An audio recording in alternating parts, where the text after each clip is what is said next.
When you are not operating from an authentic place, it looks like sacrificing your own voice and sacrificing your own thoughts and needs and wants for the other person because you are afraid that you're either going to offend them or you're going to ruffle some feathers, and that's holding you back in terms of your weight. And let me tell you how that is. But first, let me introduce myself.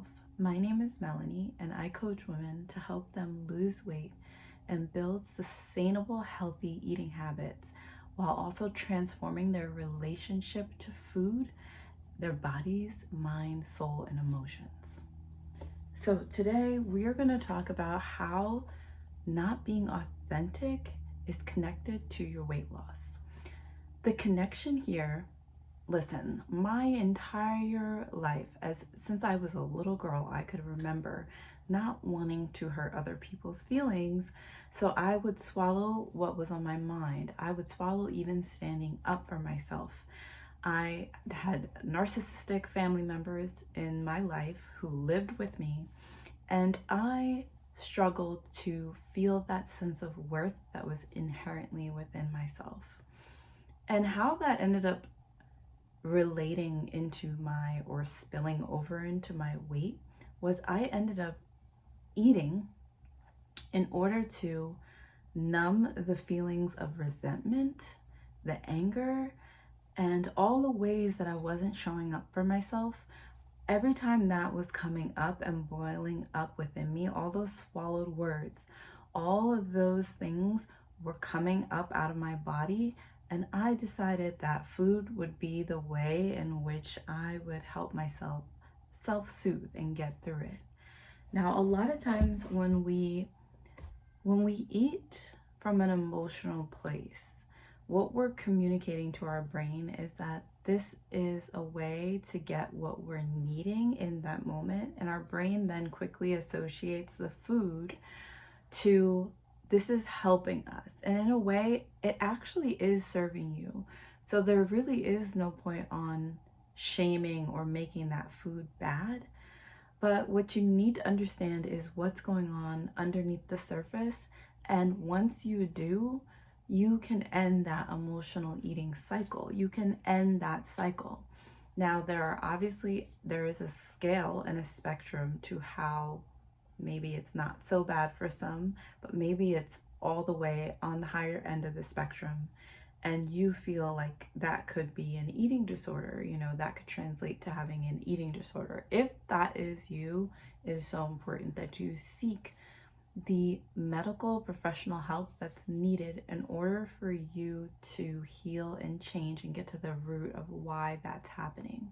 But what I'm talking about today may be something less on the extreme side. So not so much eating disorders, but more so about how using your voice, being honest, being authentic, being vulnerable, that is a power that you have.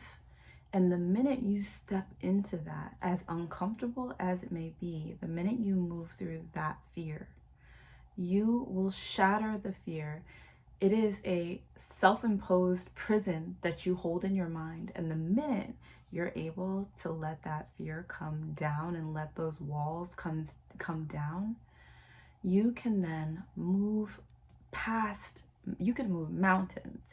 You will not only see changes in your weight loss and your eating and your relationship to food, but you'll start seeing changes in your entire life. Like, people who don't belong will fall off. You'll either get in an argument with them, things will explode, and they won't want to hear you or understand you. That's a sign that those people don't belong in your life. That does not mean that you can't love them. And I do feel as though forgiveness is something that you have to give to yourself first when it comes to dealing with other people, because a lot of times the emotion that comes with the bonding of you and that person is essentially the energy that is needed to be forgiven within you. So when you forgive that within yourself, you free the other person. You let that person go and you give them permission to move on out of your life instead of continuing. Like, they could be physically not present, but you could be continuing the thinking and the emotions of your tie and bond with that individual for a lifetime, even if they're dead. So how does this tie into your weight loss? It ties in because these very emotions of resentment, of anger, of sadness, of shame, of guilt, all of those emotions, those are the emotions that live in our body. And then we use food as a way to self-soothe and numb those feelings because they feel uncomfortable, because they're literally asking you to see and acknowledge them. And until you do so, you will continue to eat emotionally or carry out unhealthy behaviors in your life. Maybe that's also alcohol. So it's so important in this process to just be non-judgmental, to have the willingness to have the self-acceptance of where you're at. And then just through that acknowledgement, you can start to make slow changes, okay? Slow changes are going to get you to where you want to be.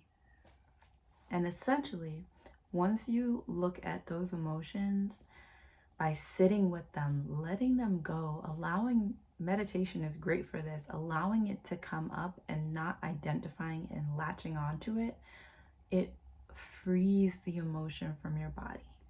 And then what you'll notice is you'll no longer be using food as a way to escape from those feelings. Okay, I really hope that this video was helpful to you. Please comment below if anything resonated with you. I would love to hear what you all have to say. All right, until the next video, again, my name is Melanie, and I'm so glad you made it this far, and I'll see you next time. Bye.